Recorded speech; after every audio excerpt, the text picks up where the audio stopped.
And you might also find that one A player or one superstar can produce like 5 or even 10 C players. Getting that one person that can really have an impact in your business over the long run, and especially as you start scaling. So for example, in my own journey, luckily I never published this book, but I've hired a writer, and then all of a sudden I see that an image is included that is not copyright free, and then I start thinking, okay, why did this occur? It's worth it to put these things in a checklist like I mentioned, or to have this information in the guideline.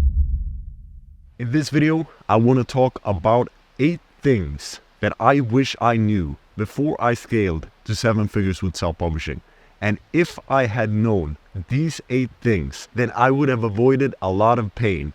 And that is what I try to do in these videos. I try to make it so that you don't have to go through the same painful experiences that I've been through. There's no point in you suffering unnecessarily. But without further ado, let's get into the video. So number 1 thing I wish I would have done before I started scaling my publishing business is to analyze properly and ensure that the books I am publishing are profitable.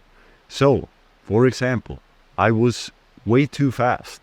I was publishing in such a rapid speed that I wasn't aware that certain books were producing more than other books. So the Pareto principle, 80-20 rule, 80% of the results comes from 20% of the input or actions. So in this case, we can say that 20% of the books are producing 80% of the results. And if I were to go back, I would look at that. I would see, okay, these types of books, they are the ones producing the most amount of money. Let's focus on those books. And you can also flip this around and say, which are the 20% of books that are leading to, for example, 80% of the problems, or they're taking 80% of the effort, time, and resources. And especially if those books are not in the top 20% of results, then there's no point in continuing to publish in those niches, for example, or doing those types of books.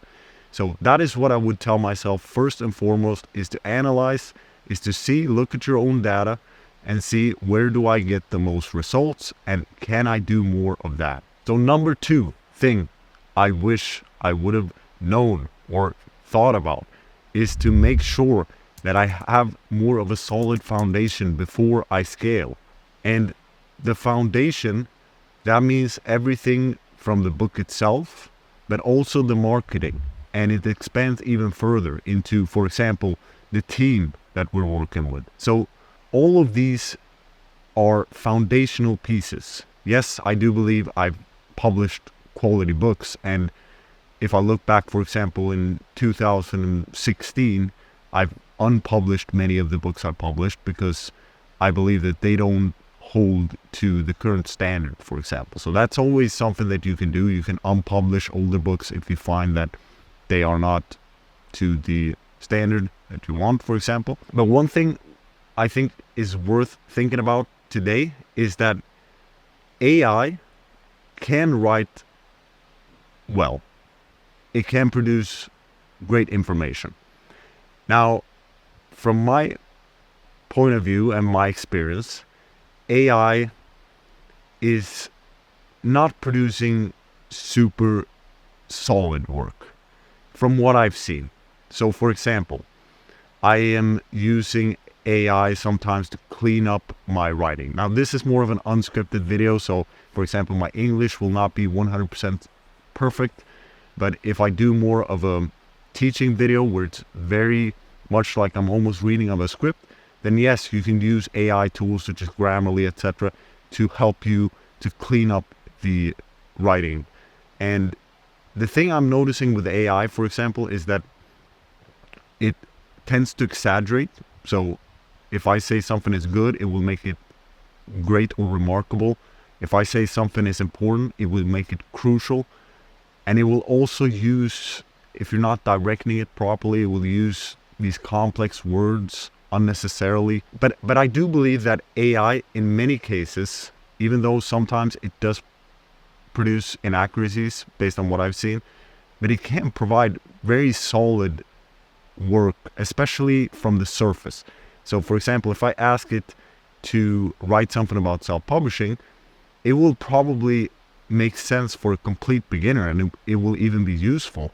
But from a more advanced perspective, I am able to see that, okay, this is not very practical and it's not very valuable, certain things at least. So that is what I believe is an advantage that we have over AI, is that we are able to use our human intelligence, and we can still use AI as a tool, but AI definitely, in my opinion, needs to be directed properly. And if it's not directed properly, it will not produce the great work that it can. So going back to the quality, going back to AI, think about that. Think that it's not worth it to publish mediocre books anymore. We need to, and probably that was never worth it, but we need to make sure that the books we publish are of better quality than what someone can generate with a click using AI. And the way we do that is we put ourselves in the mind of the target reader, and we think about what are their problems and how can we solve them. Okay, moving on. Number 3 thing that I wish I would have done differently is to hire A players. So like I said, a solid foundation. That is also the team that you have. So I have been working with people back in, let's say, I think it was up to 2022 even. I worked with certain people who were just good enough. And those are the hardest people to stop working with, because they are that. They're good enough. But I believe that you want A players on your team. So for example, in my own journey, I had one person who would say that I will do this today. And when tomorrow comes around, he hasn't done the task. And I wasn't the only one who experienced this. My team also experienced this. So it created frustration. But sometimes he would keep his promises, and he would do work, and I was thinking that, okay, but he does these other tasks as well. It's good. I mean, everything is functioning. So it's not crucial, but it was definitely frustrating. And I believe that his problem was that he was checking the messages on his phone. So I told him to not answer the messages on his phone unless you have your calendar ready, so you're able to write down the task, or that you are able to work on the task right away. So that's just one example of a person I was working with way too long. It should have been one time, and then if it happens again, it's done. And the second person, it was someone who was always on time, but there were often mistakes. So for example, this person was working with formatting, and there would be this issue that we solved with the formatting. We'd give feedback, and we might see a slight improvement, but we didn't see a full improvement. So we have to keep repeating to make this improvement in future manuscript, in future formatting. And that is something that is very tiring, not just for you as a publisher, but also if you have a manager, it's tiring for them. And there was also, she was very good at following step-by-step procedures, but when something changed in the processes, it was like she was a little bit acting like a robot, in the sense that I will keep doing this even though it doesn't make sense anymore. And I believe that that is something that you want in your team. You want them to be able to think for themselves, and at the minimum, they should tell you when something doesn't make sense. So that is something I would tell myself. It would make things a lot easier if you focus on hiring A players instead of C players, for example. And you might also find that one A player or one superstar can produce like 5 or even 10 C players. So getting that one person, that can really have an impact in your business over the long run, and especially as you start scaling. You want these kind of A players, these superstars. Now, the fourth thing I wish I would have known is to trust but verify. And what I mean with that is that there have been moments, for example, as I was preparing for a Muay Thai fight, where I was less focused on the publishing business and I was putting a lot of trust in my team to handle the operations. And on the surface, everything seemed to be working just fine. But when I came back after that period and I got more focused, more involved again, I could see that there were these things or these mistakes that were obvious to me were missed. They weren't obvious for my team. For example, I had one moment where a person had completely forgot a certain step in the process. And I believe that it might be tough when you go through things like that as a publisher. But what you need to realize is that people will not care about your business like you care about your business. For you, it's your baby. It's what you're, I mean, of course, why? It's the best thing in the world. But it's not the same for everyone. So you can't expect everyone to care the same way you do. But what you can do is to have high standards and put systems in place. And that leads me to point number 5, which is to have checklists. So make a checklist, not just for yourself, but also for your team, so they know what is acceptable and not. And then when your team member, for example, doesn't deliver work that is in accordance with the checklist, then you know that that person did not go through the checklist. And you might allow that one time, but especially if the same mistake happens again, then I would say that that is an offense that is worth removing the person from that task or from the team completely, because then they do not respect or they do not follow the basic rule or principle that you put in place, which is to follow the checklist. So can you imagine a pilot, let's say he's flying and the wing falls off, and then the pilot comes out and he says, well, I'm sorry, I missed checking the checklist before I took off. No, that would be completely unacceptable. You'd be furious. So do have high standards for your team and have them follow checklists and create standard operating procedures so that if you need to replace someone, you can do it quickly. So number 6 is scale quality over quantity. And this is a little bit related to the previous point where we talked a lot about AI. And it is the fact that if you're able to generate 10 times the amount of money from one book, then I believe that that can be very beneficial, because that means that you haven't probably invested as much as you would invest in making 10 books. And yes, you will most likely have spent more money in creating the book than one out of those 10 books, and probably you've spent more in the marketing as well, but overall you would have spent way less than those 10 books. So see if there are ways that you can turn your books into heavy hitters, because if you're scaling in terms of quality, then I think that it will be more fun and it will also be more solid. And the quality, it's everything from the book, the marketing, to the team. I've already discussed this, so I'll not go in further into this on this point. Let's move on to number 7. And number 7 is ensuring that you have a system for risk management in place. And what that means is that you're doing the proper trademark checks. You are checking for copyright, for example, for images. You're also having checks for plagiarism, for AI, etc. And you're ensuring that if you have a team member who is doing that, that it's a part of their checklist, so it's unavoidable. They cannot miss it.